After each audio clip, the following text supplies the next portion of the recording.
Sir ಇಲ್ಲ CM ಅವರು ಜೊತೆ ಕೊಟ್ಟಿದ್ದಾರೆ ಸರ್, ಯಾವ ರಾಜ ಏನಿಲ್ಲ, ಬಿಜೆಪಿ ಅಭ್ಯರ್ಥಿ ಅಷ್ಟೇ ಅಂತ ವ್ಯಂಗ್ಯವಾಗಿ ಹೇಳಿದ್ದಾರೆ ಸರ್. ಅವ್ರು ಹೇಳಿರೋದ್ರೇನು ತಪ್ಪೇನಿಲ್ಲ. ಈಗ ರಾಜ ಅನ್ನೋದು ಇಲ್ಲಲ್ಲ, ಅವರೇ ಮಹಾರಾಜರೇ ಹೇಳಿದಾರಲ್ಲ. ಅವ್ರ ಹೆಸರು ಅರಮನೆಯಲ್ಲಿ ನವರಾತ್ರಿ ಸಂದರ್ಭದಲ್ಲಿ ಅವರಿಗೆ ಅವ್ರದ್ದು ಖಾಸಗಿ ದರ್ಬಾರು ಈ ಥರ ಕಾರ್ಯಕ್ರಮಗಳು ವಿಧಿವಿಧಾನಗಳಿಗೆ ಅಷ್ಟೇ ಸೀಮಿತವಾಗಿದೆ. 1947 ಸ್ವಾತಂತ್ರ್ಯ ಬಂದು 1950 ಸಂವಿಧಾನ ಬಂದಾದ ನಂತರ ರಾಜ ಮಹಾರಾಜ ಅನ್ನೋದು ಇಲ್ಲ.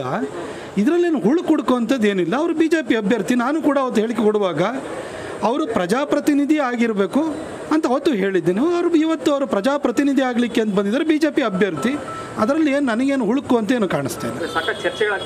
ಚರ್ಚೆ ಎಲ್ಲ ವಿಷಯದ ಬಗ್ಗೆನೂ ಮಾಡ್ತಾರೆ. ನಾನು ಮುಖ್ಯಮಂತ್ರಿಗಳನ್ನು ಸೈದ್ಧಾಂತಿಕವಾಗಿ ಟೀಕಿಸ್ತೀನಿ. ಅವರು ಕೆಲವೊಂದು ಭಾಳಷ್ಟು ನಮಗೂ ಅವರಿಗೂ ಸೈದ್ಧಾಂತಿಕವಾದಂಥ ವಿರೋಧಗಳಿದೆ. ಆದರೆ ಈಗ ಹಾಗಾದರೆ ನೀವು ಮೈಸೂರು ಜನ ಅವ್ರನ್ನ ಮಹಾರಾಜರು ಅಂತ ಕರಿತೀರಾ ಅಥವಾ ಬಿ ಜೆ ಪಿ ಅಭ್ಯರ್ಥಿ ಅಂತ ಕರಿತೀರಾ? ಅವರು ಮಹಾರಾಜರು ಅರಮನೆಗೆ ಸೀಮಿತವಾಗಿಲ್ದಲ್ಲ ಇವತ್ತು ಜನಪ್ರತಿನಿಧಿ ಆಗ್ಲಿಕ್ಕೆ ಬಂದಿದ್ದಾರೆ. ಹಾಗಾಗಿ ಅವ್ರನ್ನ ಬಿ ಜೆ ಪಿ ಅಭ್ಯರ್ಥಿ ಅಂತ ಕರೆದಿರೋದ್ರಿ ತಪ್ಪೇನಿಲ್ಲ. ಅವ್ರು ಬಿ ಜೆ ಪಿ ಅಭ್ಯರ್ಥಿಯಾಗಿ ಮತಯಾಚನೆ ಮಾಡಬೇಕಾಗುತ್ತೆ. ನನಗೆ ಕಾಂಗ್ರೆಸ್ಸಿನ ಕ್ಯಾಂಡಿಡೇಟ್ ಯಾರು ಅಂತ ನನಗಿನ್ನೂ ಗೊತ್ತಿಲ್ಲ.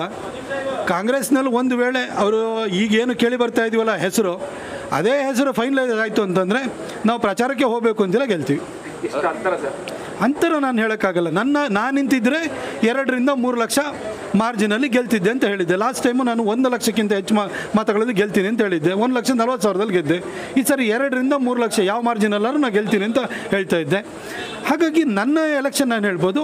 ಆದರೆ ಕಾಂಗ್ರೆಸ್ನಲ್ಲಿ ಈಗ ಏನು ಕೇಳಿ ಬರ್ತಾ ಇರುವಂಥ ಹೆಸರೇನಿದೆ ಅದೇ ಹೆಸರಿಗೆ ಕೊಟ್ಟರೆ ಖಂಡಿತವಾಗಿಯೂ ನಾವು ಒಳ್ಳೆ ಅಂತರದಿಂದ ಗೆಲ್ತೀವಿ. ಸಿಎಂ ತವರಲ್ಲಿ ಅಭ್ಯರ್ಥಿ ಹುಡುಕಾಟಕ್ಕೆ ಇಷ್ಟೊಂದು ಹಿಂಸೆ ಆಗ್ತಿದೆ. ನನಗೆ ಅದ್ರ ಬಗ್ಗೆ ಏನು ಮಾಹಿತಿ ಇಲ್ಲ. ನನಗೆ ಎಷ್ಟು ಸರಿ ಕೇಳ್ತಿರ್ರಿ.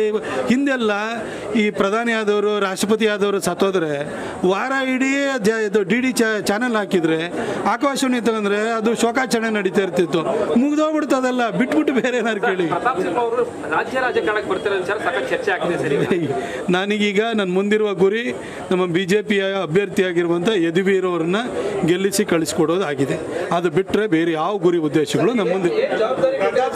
ಅಭಿವೃದ್ಧಿ ಕಾಮಗಾರಿ ಯದುವೀರವರ ಗೆಲುವು ಅಂತ ಏನಾದರೂ ಇದೆಯಾ ನೋಡಿ. ಈಗ ಅವರು ಎಲ್ಲ ಕಡೆಗೂ ನಾನು ಯಾಕೆ ಹೋಗ್ತಾ ಇದ್ದೀನಿ ಅಂತಂದರೆ, ಯದುವೀರವರಿಗೆ ಟಿಕೆಟ್ ಕೊಟ್ಟರು ಅಂತ ಖುಷಿಗಿಂತ ಪ್ರತಾಪ್ ಸಿಂಹಗೆ ಟಿಕೆಟ್ ತಪ್ಪಲ್ಲ ಅಂತೇಳಿ ಹೇಳಿರುವಂಥ ಸಂಕಟನೇ ಜಾಸ್ತಿ ಇದೆ.